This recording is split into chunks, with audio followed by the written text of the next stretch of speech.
A big hello and a warm welcome to all of you amazing and beautiful people out there. Welcome to my channel and welcome to this collective reading. This is a full-on twin flame reading. So this is not about family or anyone, but it is about your love towards somebody. And I feel someone's intense energy, although I don't know who, but it's coming from the collective, and definitely this person's energy is strong. And what is happening here is that you have this big realization, okay? And the realization is that you want to keep somebody in your life. Even though you feel there are lots of challenges, it looks like a situation that can never work out. But your intuition is telling you, strongly in fact, that it can work out, but provided you are smart. And harmony is something you want to create now. So far, you have been your own enemy, and you feel very strongly that you were standing in your own way. Now you want to be like really positive. You were not so positive earlier, but now you're like, I want to be super positive about this person. Now, there are different levels and stages that I'm being shown about this relationship. For some of you, you are already with this person, okay? But there are many challenges you face on a day-to-day basis or on a regular basis. And many a times you feel you should just walk away from it and you'll be peaceful. In some of your cases, this person is not in your life as such, the way you want them to be, but they're still in your life, okay? They still matter to you, and probably you also matter to them. Your communication is not bad. It's not a no contact situation. It's not a someone is completely disappeared from your life. That kind of situation is not there. You have a connection with this person, and communication is always the key for many things. But still, why am I doing this reading is because you feel very confused. Sometimes it looks like everything is good, but sometimes it's kind of scary for you to even think about all this, and sometimes you feel you're probably stupid. You're bonkers to look for positivity or hope in this situation. You should also be selfish like everybody else. You should live your life, be happy, enjoy, move on. But I think God has given you this situation because, as I've said many times, something called prarabdha and something called story. You all have your own story. But if you are really honest with source, with yourself, then no matter what your story is, if you give your 100% into somebody or something without being selfish or manipulative or what's in it for me kind of situation, by not being very business like or transactional, then your selflessness, your unconditional approach, where you just give. You're not a taker, you're a giver. It makes you happy. Like, I was talking to a coach one day and I found it very interesting the way he said it. He said, who's stupid and who's smart, who's really smart. I was like, I don't know, you tell me. The one who can give love is the smart one, okay? Why am my mouth shining so much? And the one who demands for love, or one who tries to control, is the stupid one, because then they don't experience love. They don't experience that unconditional pure thing. Let's say the situation is very bad, okay, and you feel there's no way out, but you still say, okay, here, I have a blessing for you, be happy, get whatever you want. You know how much uplifted you feel after that? Or let's say things are difficult, situation is not so nice, and you're having a conversation with God, not even with someone else, but God and you are in the picture. And you say to God that no matter what you do now, no matter what happens, it's okay with me. What's the worst that can happen?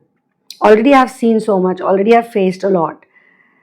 Not saying that, not making it sound like, God, you're so bad, you always put me into bad situations, but saying like, saying things like, these are your contracts that you have with different people. You learn your lessons. It's nothing personal. And at the end, even those people who have hurt you they've actually done a lot of good to you, if you think about it. So you say to God that whatever you put me through, whatever happens, whatever is the outcome, I don't care. It's okay. I will accept it. I'm accepting it already. Even just when you say this, you will feel this really nice, peaceful energy dawning over you. Like you're relaxed and you're confident and you can go about doing your things. That's what unconditional love is also like. So, genuinely, it is the power of unconditional love, or the decision making has come from there. And I'm being told that you don't want to be attached to this person. Like, attachment is toxic, it's unhealthy. But you also want to focus on what's logical and practical, what's important. And you want to surrender and enjoy your life. And the confusion, you want to let it go because you are looking at future and you feel that future, like, how is it going to happen? But let's understand that future also is a thought. It's an imagination, right? It's not there yet. You're imagining something, you're living in some kind of story, and you're thinking that this is how future is going to be. But it is not here right now. So no matter what happens, you should not focus on future in this way. Okay? You should focus on the here and now and being happy right now and giving your blessings and being joyful and being in gratitude. That is going to maintain a certain frequency for you. And to be in your signature frequency, you should literally not worry at all.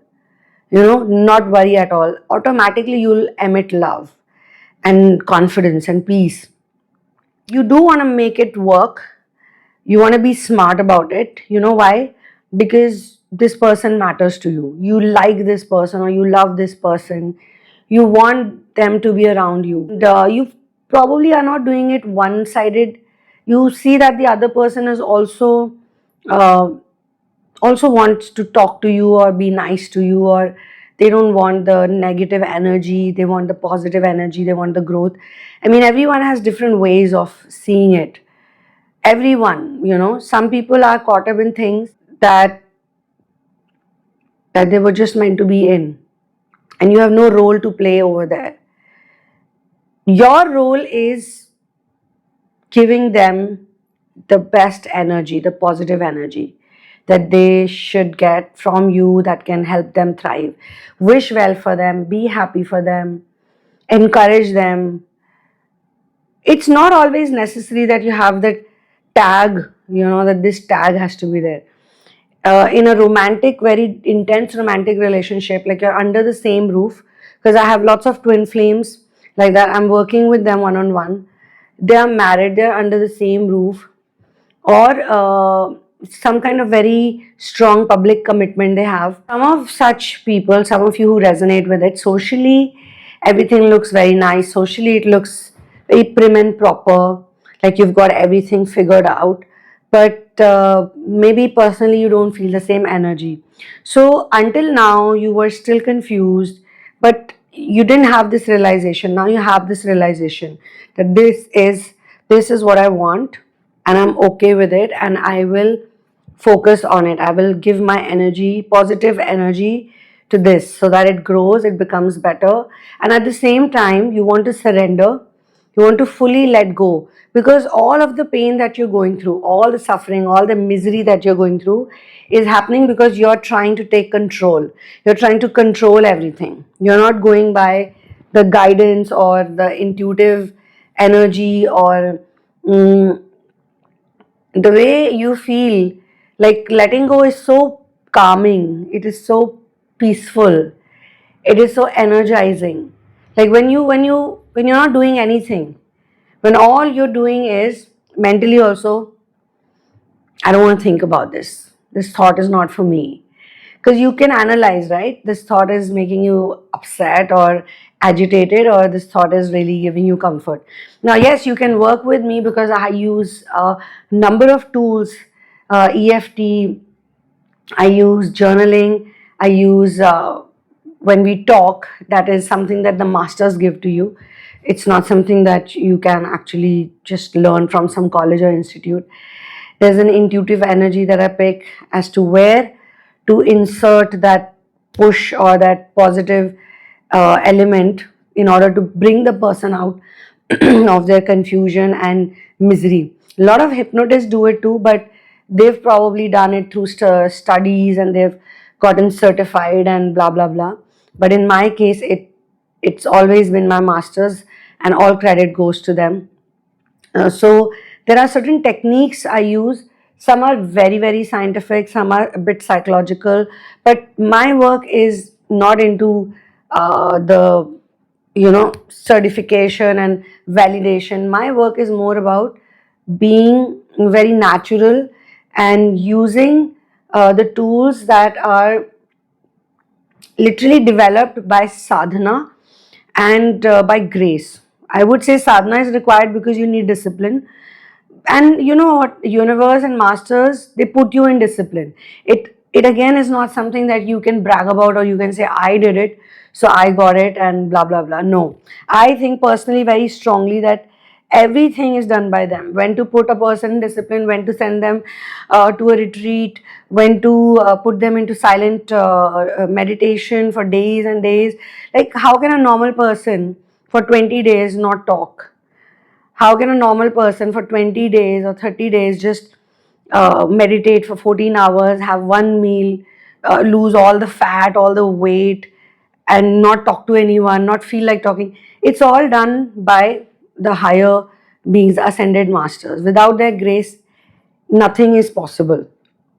So, yes, because of their love, I have received certain tools and techniques. Some of the things I would not even talk about because it's to do with shifting your identity. This is very big and very, very important.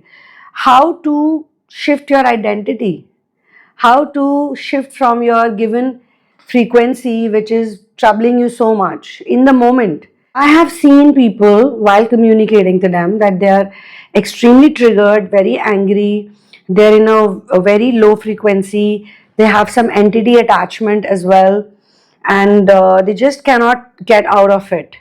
And they have activated a personality at that point in time.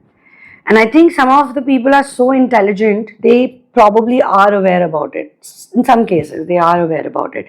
That yes, a certain personality takes over me. It's a certain version of me which I cannot control. And then this is what I become. I become this agitated, angry person, or I become a completely traumatized person, or I become very weak, or I become very scared, or different things they've said. So to bring them out of that is something that has to be received by masters, and then with discernment you need to figure it out when and where to use it. In case you cannot straight away get into therapy or a personal one-on-one session, you can always get my book In the Name of Love. I think that's also really powerful in uplifting your frequency and activating a different type of identity. And I personally, when I wrote it, while writing it, I was channeling a higher self consciousness. At that time, yes, I was too young, and I didn't care about these things. It was not important for me. But I was writing it, and again, I got a break in between. I used to have a very hectic job. So I magically, miraculously got a break in between. And in just 1 month, daily I was just sitting and typing, and people used to just, even at workplace when I was writing it, so 50% I wrote it during my break hours or whenever I would get time. So 50% I did it in that 1 month break time, and everybody was always like shocked. When they would look at me, they would be like, you're somewhere else. You're somewhere else. You're not here right now. Do some more research work about shifting your identity, because I think that's the most important thing. Without it, you really can't skip to really can't move to the next level, not skip to. You can't skip anything in this journey. Even if you skip it, it will bring you back to it. So you want to support yourself now. You want to let go of the expectations. You want to leave the toxic understanding or the worldly understanding of relationships, and you want to heal whatever needs to be healed within you. Now this is a deep realization that you have, and this is what makes your energy, it will make you stand out. You will come up with something. I don't know, because you guys all are in different places if you're listening to this. So everybody is doing their own thing. But you have gone through a whole bunch of difficulties in life, like people emotionally blackmailing you, or people not supporting you. Even if you've done good to people, they have come back to you and not thanked you but abused you. And you've also gone through situations when you ignore a person, they are nice to you, but when you are loving and kind, they are not nice to you. There's a lot of office politics or work politics also that you've gone through. And in case you have been much younger, like when all of this awakening was going on, maybe you never had true friends in school and college also. So you've literally been on your own. You felt very isolated, or you felt very neglected by everybody around you. You felt like misunderstood, and that has sort of carried forward. So these are the things that you need to heal, because these are the things that are going to reflect in your personal or romantic relationship as well. All of this isolation, misunderstandings. So even if you're doing good to someone, they are still not able to see it. But they are not able to see it because they are not supposed to see it. You are supposed to see it. You're supposed to be aware about it. You're supposed to know about it. This whole journey that you're going through, this twin flame ascension journey, and the people who are mirroring it back to you, they're doing it for a reason. Because you have to understand yourself.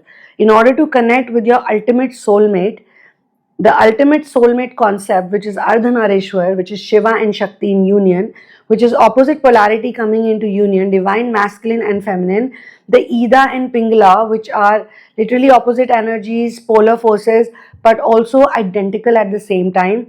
They need to be brought into union. And all of this alchemy happens within you. This is an alchemy that happens within you. It doesn't happen externally. It doesn't happen outside. So you need to give it time. You need to give it work. You need to give it effort. You need to give it energy. And most importantly, you need to give it your focus and your decision making. So this is where I'm going to close this collective reading. I will see you in the next one. One love, peace out, and Victor to Ram.